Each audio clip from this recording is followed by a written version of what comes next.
మీలాంటి పెద్దవాళ్ళ ఆశీస్సులు అందరికీ దొరకడం చాలా సంతోషంగా ఉంది. ఒరే అల్లుడు, మా పెద్దమ్మ వాళ్ళ ఊరు చాలా బాగుంటుందిరా.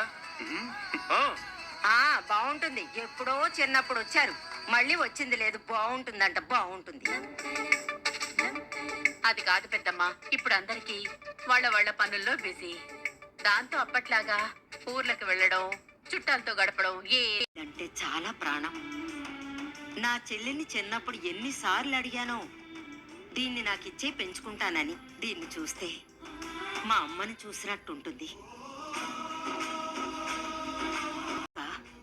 ఎంత మంచితనం, ఎంత ఓర్పు, ఎంత ప్రేమ.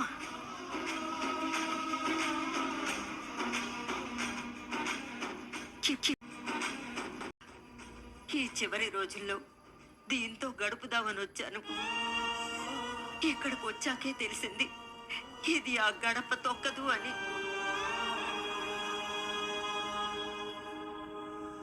పెద్దమ్మా, నువ్వే మా ఇంట్లో ఉండిపోవచ్చు కదా. భద్ర గొడవ చేస్తుంది.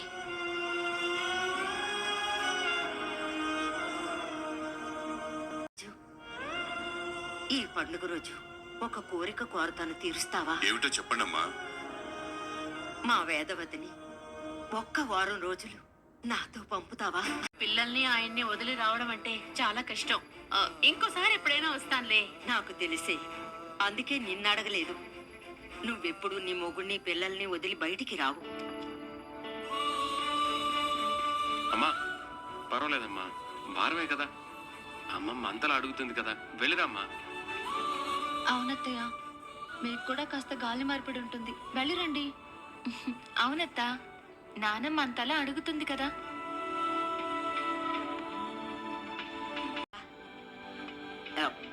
ఇంతకీ అల్లుడు గారు వాళ్ళ ఆవిడ లేకుండా వారం రోజులు ఉండగలరా? నేను అడిగిన దానికి ఏం చెప్పనే లేదు.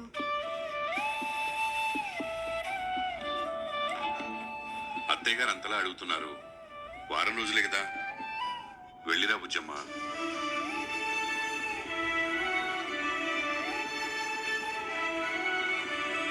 ఆలోచిస్తున్నావు?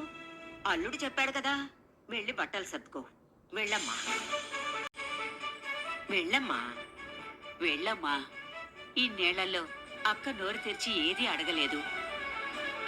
సరే, అందరూ భోజనం చేసిన తర్వాత బయలుదేరుతాం పెద్దమ్మా. నర్మదా, ఆయనకి టాబ్లెట్లు, వాడికి క్యారేజు, అలాగే. అత్తయ్య, అన్నీ మేము చూసుకుంటాం. ఇక్కడ ఎవ్వరూ చిన్నపిల్లలు లేరు, అందరూ పెద్దవాళ్లే. మీ కంటికి ఇంకా చిన్నపిల్లల్లా కనిపిస్తున్నారు. అసలు మీరు అందరికన్నా చిన్నపిల్ల.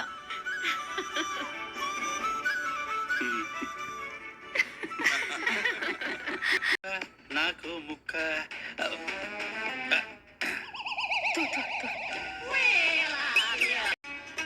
తిను బేబీ, బేబీ తిను బేబీ.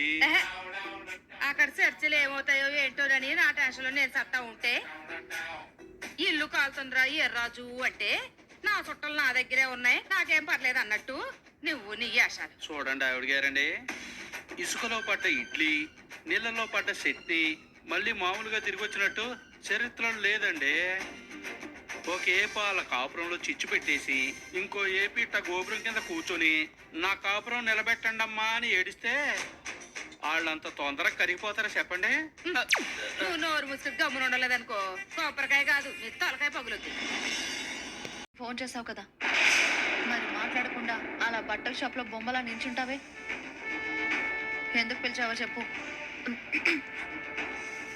చూడండి సొల్లాయిలు, మనల్ని పామో తేలో కరువు పోయిందనుకో, అప్పుడు మనం ఏం చేస్తాం? మనల్ని మనం కాపాడుకోవడం కోసం ఈ కర్రతోనో చెప్పుతోనో వాటిని కొడతాం. మన ముగ్గురు మధ్యన జరిగింది కూడా అదేనన్నమాట. మరి అంటే ఏం లేదు సొల్లాయిలు, నా బండారాన్నేమో మీరు బయటెట్టారు, మీ వెనుకున్న లోసుగుల్ని తాగుడు మూతల్ని నేను బయటెట్టాను. సెల్లుకు సెల్లైపోయింది. మనల్ని సంపాలనుకున్న వాళ్ళని సంపటం ధర్మమవుద్ది తప్ప పాపం అవ్వదని భారతంలో ఒక మహానుభావుడు చెప్పాడు, అవునా కదా? నేను విషయంలో చేసింది కూడా ధర్మంగా భావించేసి మీరు నన్ను మన అత్తారింటికి తీసుకెళ్ళిపోండి, సరేనా? చూసావాక్క, చూసావాక్క, ఇంత జరిగినా సరే ఈ బల్లికి బుద్ధి రాలేదు. తను చేసింది ఒప్పు అని ధర్మం అని మాట్లాడుతుంది తప్ప తప్పు అని తలదించుకోవట్లేదు. ఇలాంటి దాంతో మాట్లాడడం కంటే బుద్ధి తక్కువ పని మరొకటి లేదు. వెళ్దాం పదక్క. అయ్యో సెల్లైలు, ఆగండి. మీరు ఆగండి. మీ అంతరార్థాన్ని అర్థం చేసుకోకుండా అపార్థం చేసుకుంటున్నారు. ఏదో జరిగిపోయింది, ఇంకెప్పుడు ఎలాంటి తప్పులు చేయను. నన్ను మీ తోడబుట్టిన సొంతక్కననుకొని పెద్ద మనసుతో క్షమించేసి నన్ను మన ఇంటికి తీసుకెళ్ళిపోండి. Please please please please. ఏంటి? నేను క్షమించేస్తే ఇంటికి తీసుకెళ్ళిపోవాలా? అంత తేలిగ్గా క్షమించడానికి నువ్వు చేసింది ఏమైనా 1-2 తప్పులు అనుకుంటున్నావా? లేదంటే చిన్న చితక తప్పులు అనుకుంటున్నావా? ప్లీజ్ క్షమించమని అడుగుతున్నాను కదా. ఏంటి ఏంటి క్షమించేది? చందు బావ దగ్గర పెళ్లి కోసం మీరు 10 లక్షలు తీసుకున్నారు. ఆ విషయంలో నిన్ను క్షమించేసి వదిలేశాం. మీకు కోట్ల ఆస్తులు వ్యాపారాలు ఉన్నాయని మావయ్య గారికి అబద్ధం చెప్పి చందు బావతో నీ పెళ్లి చేశారు. పోనీలే, ఆడపిల్ల జీవితం బాగుంటుంది అని అలా చేసి ఉంటారులే అని క్షమించేసి వదిలేశాం. కానీ నీ వెనక అన్ని తప్పులున్నా సరే నీలో పశ్చాత్తాపం లేదు. ఒళ్ళు దగ్గర పెట్టుకుని బుద్ధిగా కాపురం చేసుకోవాలనే భయం లేదు. ఏకంగా ఏంటి ఆడపడుచు జీవితాన్ని పణంగా పెట్టాలని, తన భవిష్యత్తుని నాశనం చేయాలని చూసావు.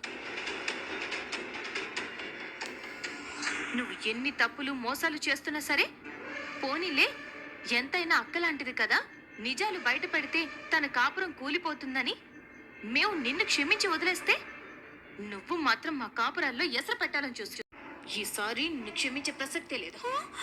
ప్లీజ్ ప్లీజ్ దయచేసి అటానకు ప్లీజ్. నేను చేసిన తప్పు తెలుసుకున్నాను, నాకు బుద్ధి వచ్చింది. పూర్తిగా పశ్చాత్తాపడుతున్నాను. దయచేసి నా కాపురాన్ని నిలబెట్టండి సెల్లైలు, ప్లీజ్. సరేనా? నర్మద సెల్లై, నువ్వైనా నా బాధను అర్థం చేసుకో. నా కాపురం కూలిపోతే నేను బతకలేను. Please సెల్లై, please. నేను క్షమించడం అంటే ఇంకో పాపం చేయడానికి నీకు అవకాశం ఇవ్వడమే. పామునైనా నమ్మచ్చేమో కానీ నిన్ను మాత్రం అస్సలు నమ్మకూడదు. అయ్యో, లేదు సెల్లై, నేను పూర్తిగా మారిపోయాను. మా ఆయనంటే నాకు పాను. మా ఆయన వదిలేస్తే నాకు సావే కదా. ప్రస్తుతం నా కాపురం, నా పానాలు మీ చేతుల్లోనే ఉన్నాయి. మీ అక్క కాపురాన్ని, ప్రాణాన్ని నిలబెట్టండి సెల్లాయిలో. ప్లీజ్ సెల్లాయి, ప్లీజ్ ప్లీజ్. నీ కాళ్ళు అట్టుకుంటాను సెల్లాయి, please please please please please. Narmada,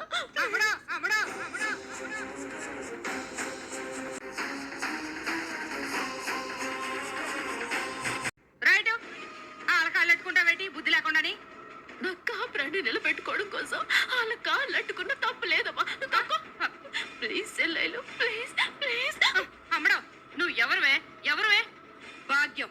ఈ పదే నా కూతురు అనకంటే వినే వాళ్ళకి తేడాగా ఉంటుంది. అది నా కూతురు కూడాను.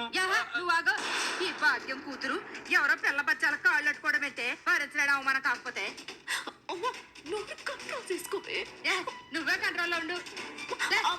ఏమనుకుంటున్నారే అసలు మీ గురించి? మీరు ఏమనుకుంటున్నారు? అసలు మీరేమన్నా బేదవత్ అనుకుంటున్నారా? నా కూతురు నంపించేసి ఆ ఇంట్లో రాజ్యం వెళ్దాం అనుకుంటున్నారా? నా కూతురుతో కన్నీళ్ళు అట్టించడమే కాకుండా కాళ్ళు పట్టించుకుంటారా?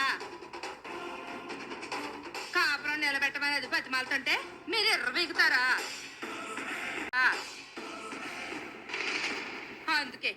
అందుకే చెప్తున్నానేనండి, ఒళ్ళు దగ్గరెట్టుకునేనండి. నా కూతుర్ని మీరు క్షమించేసి ఆ ఇంట్లోకి తీసుకెళ్లేదంటే బోడి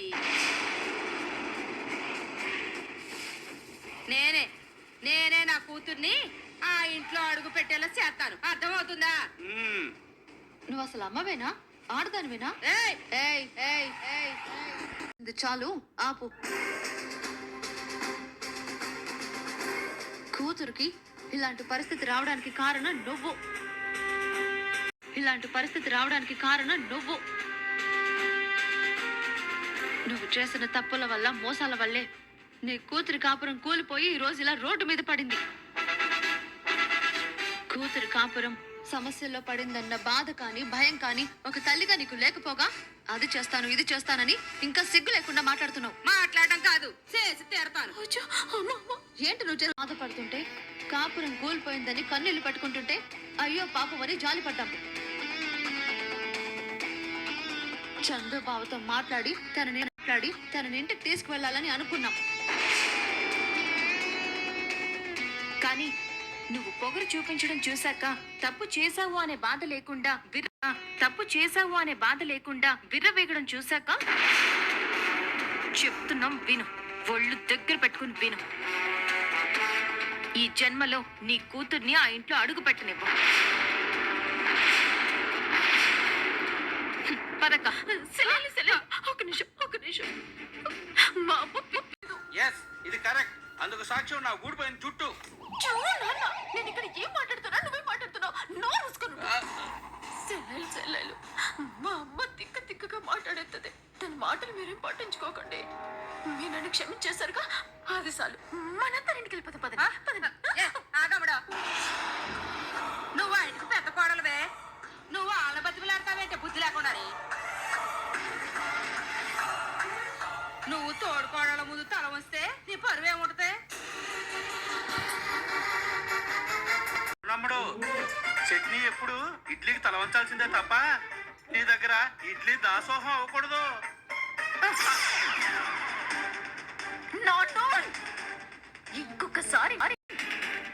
ఇంకొకసారి నీ నోట్లోంచి ఇడ్లీ చట్నీ అనే మాట వచ్చిందనుకో, నీ బుర్రట్టుకెళ్ళి ఇడ్లీ పిల్ల కల్పిస్తాను. ఏడనుకున్నావు? సెల్లెలు, మా అమ్మ మాటలకి నేను క్షమాపణ చెప్తున్నాను.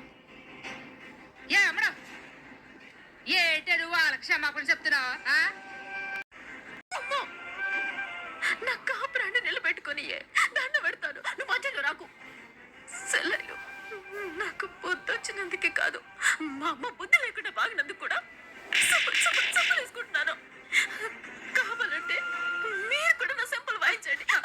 ఏ అమ్మడం, బుద్ధి లేకుండా కాపురాన్ని నిలబెట్టుకోవడం. నీ కాపురం నిలబెడతానని నేను చెప్పాను కదే. నేను నా ఇంట్లో తిరిగి ఎలా అడుగు పెట్టించాలో నాకు తెలుసని చెప్పాను కదా నీకు. పడి బతిమాలుకోవాల్సిన అవసరం లేదు. పదా. అమ్మా, నీకు తను పెడతానే. నువ్వు కొంత నోరు మూసుకొని ఉండవే. కూతుర్ని ఆ ఇంట్లో ఈ జన్మలో అడుగు పెట్టనేమో అన్నారు కదా. కానీ పదే పది రోజుల్లో తిరిగి నా కూతురు నా ఇంట్లో అడుగు పెట్టించకపోతే నా పేరు భాగ్యలక్ష్మే కాదు. హాయ్, నా పేరు భాగ్యం ముగుడే. దూరం వచ్చింది కాబట్టి మేము కూడా చెప్తున్నాం విను. నీ కూతుర్ని ఎలా తీసుకొస్తావో మేము చూస్తాం. చూసుకున్నావే, అమ్మ, సెల్లెలు, రమ్మంటుంటే. సెల్లెలు.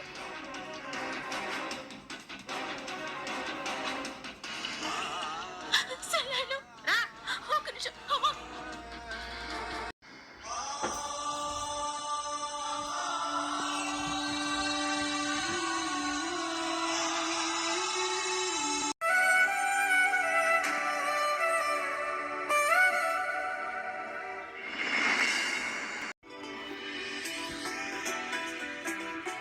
నువ్వు పూజలో కూర్చున్నావు.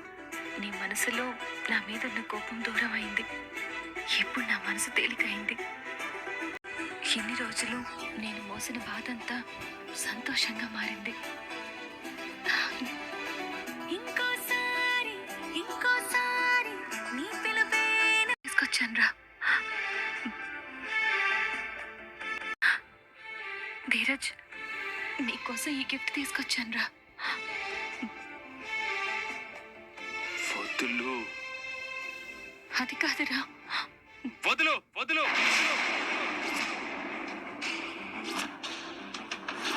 ఏంట్రా? అంత కోపడుతున్నావు? నీ మీద నాకున్నది అదే. మరి నువ్వు నన్ను ముట్టుకుంటే కంపరంతో కోపం రాక ప్రేమ పొంగుకొస్తుందా? రే, అత్త నీతో మాట్లాడింది కదరా,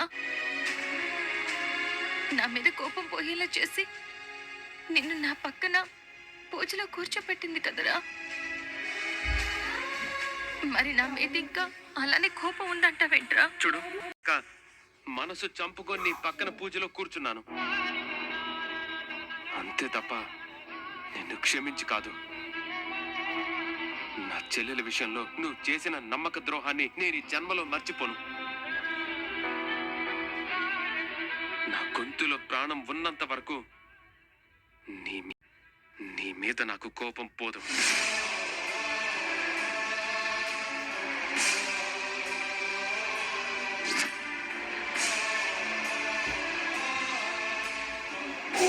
I love you, Prema. I love you so much. Prema, will you marry me?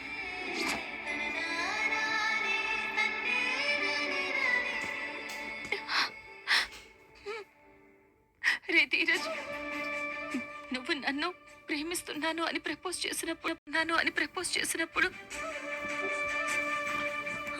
నన్ను మళ్ళీ పెళ్లి చేసుకుంటావా ప్రేమ అని అడిగినప్పుడు ఈ ప్రపంచంలోని సంతోషం అంతా నా సొంతం అయినట్టుగా పొంగిపోయానురా.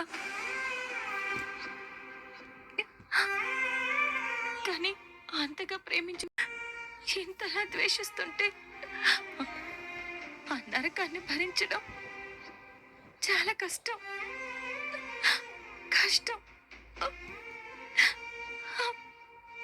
ఎందుకురా నాకింత పెద్ద శిక్ష వేస్తున్నావు? చూడు, నేను నా లైఫ్ లో నేను చేసిన తప్పులేంటో తెలుసా? ఒకటి, నీ మెడలో తాళి కట్టడం, గుండెల నిండా నీ మీద ప్రేమని నింపుకోవడం. ఈ రెండు తప్పులు నన్నెప్పుడు వెక్కిరిస్తూనే ఉంటాయి.